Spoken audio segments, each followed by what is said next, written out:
Brazil, Russia, India, China, and South Africa, also known as the BRICS bloc, are touted as the rising powers of the global economy.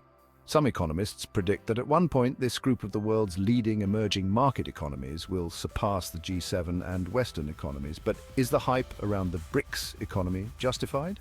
Are these countries really about to take over the world, or is it all just a bunch of hot air? With the addition of its new members Argentina, Egypt, UAE, and Saudi Arabia, BRICS more than doubles its members at its origin. Will BRICS gain the potential to fully control the global trade and oil economy?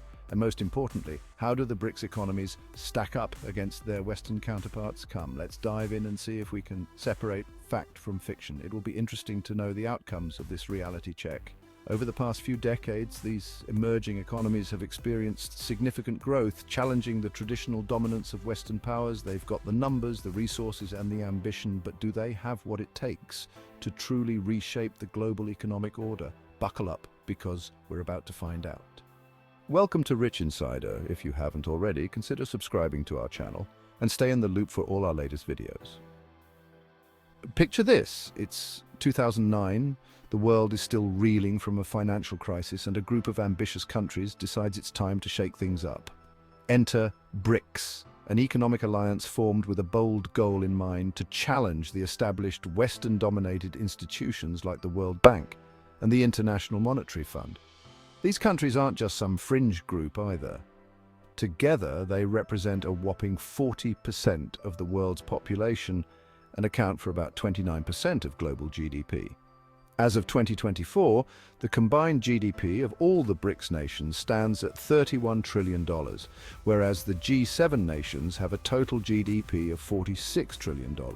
The BRICS bloc contributes to around 29% of the world's GDP. Interestingly, even with the addition of new members at the start of 2024, BRICS falls short of the G7's 43% share of global GDP.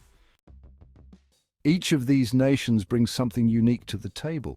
Brazil, the land of samba and sunshine, boasts a powerful agricultural sector and a treasure trove of natural resources. From the vast soybean fields to the rich rainforest, Brazil is a natural wonder. Their exports feed and fuel the world.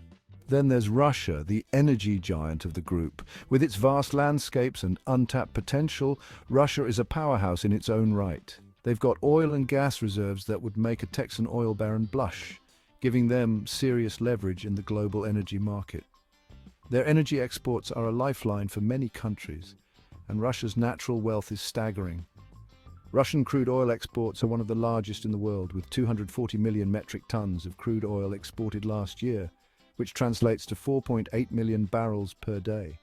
Moving on to India, the land of Bollywood and a rapidly growing tech industry. With its vibrant culture and innovative spirit, India is on the rise. With a youthful population and a burgeoning middle class, India is like the startup that's about to go public and make everyone rich. Their tech industry is booming, and their market potential is enormous. And then there's China, the manufacturing powerhouse of the world.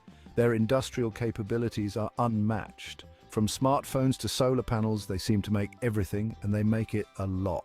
Their production scale is mind-boggling. China is also one of the direct competitors to the US, holding more than 18% of global GDP share.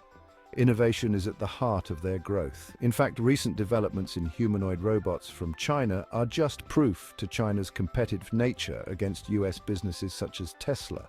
Last but not least, we have South Africa, the strategic gateway to the African continent. Their geographical position is key.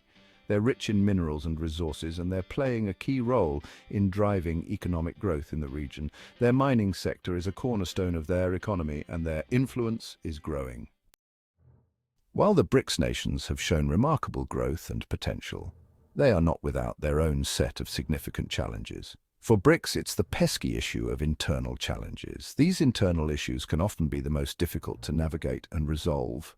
While the economic outlook for the BRICS bloc may look positive, political aspects don't appear favorable. For instance, China and India have seen rising tensions along the border, especially after a 2020 border brawl between Indian and Chinese troops. A similar situation exists with the bloc's new members, Saudi Arabia and Iran, where the two countries battle for supremacy in the Middle East. In addition, Political instability and corruption are a problem in countries like Brazil and India. These issues can undermine economic progress and erode public trust in government institutions. It's like trying to build a house on a foundation of jelly. It's not going to be very stable. Without a solid foundation, any progress made can quickly crumble. Meanwhile, Russia and China face criticism for their autocratic governments and human rights records. These criticisms can lead to international condemnation and strained diplomatic relations. Then there's the issue of economic inequality. This disparity can lead to social unrest and hinder long-term sustainable growth. Despite their impressive growth, these countries still struggle with a significant gap between the rich and the poor. Bridging this gap is essential for achieving true economic stability and social harmony. Increased levels of income inequality can breed resentment and division, and let's not forget the external pressures which can have unpredictable consequences. For example, Russia is grappling with sanctions from the West, while China faces trade tensions and accusations of unfair trade practices. These external factors can significantly impact their economies and global standing. Navigating these challenges requires strategic planning and resilience. So how do the BRICS economies stack up against their Western counterparts, the G7? This is a question that has intrigued economists and policymakers alike. On the one hand, BRICS countries have witnessed remarkable economic growth over the past few decades. They've lifted millions out of poverty and are rapidly expanding their global influence, becoming key players in international trade and politics. On the other hand, they still lag behind the G7 in terms of GDP per capita, infrastructure development, and technological advancement. These are critical areas that need significant improvement. It's like they're driving a really fast car, but it's still got a few dents and scratches. They have the potential, but there are hurdles to overcome. And then there's the issue of the US dollar, which plays a pivotal role in the global economy. As the world's reserve currency, the US dollar gives the West a significant advantage in global trade and finance, making it a powerful tool. The BRICS nations are trying to challenge this dollar dominance, but it's not going to be easy. The road ahead is long and fraught with challenges. Despite their differences, the BRICS nations understand that there's strength in numbers. They've established the New Development Bank, or NDB, as an alternative to the World Bank, aiming to finance infrastructure projects and promote sustainable development. Think of it as a financial support group where they can pool their resources and help each other out. They've also strengthened trade ties amongst themselves and are actively seeking to expand their influence in global institutions. It's like they're forming their own exclusive club, but with less velvet ropes and champagne and more policy discussions and economic agreements. So what does the future hold for BRICS? Will they become the dominant force in the global economy, or will they remain in the shadow of the West? Some experts believe that BRICS is on track to become the world's economic center of gravity.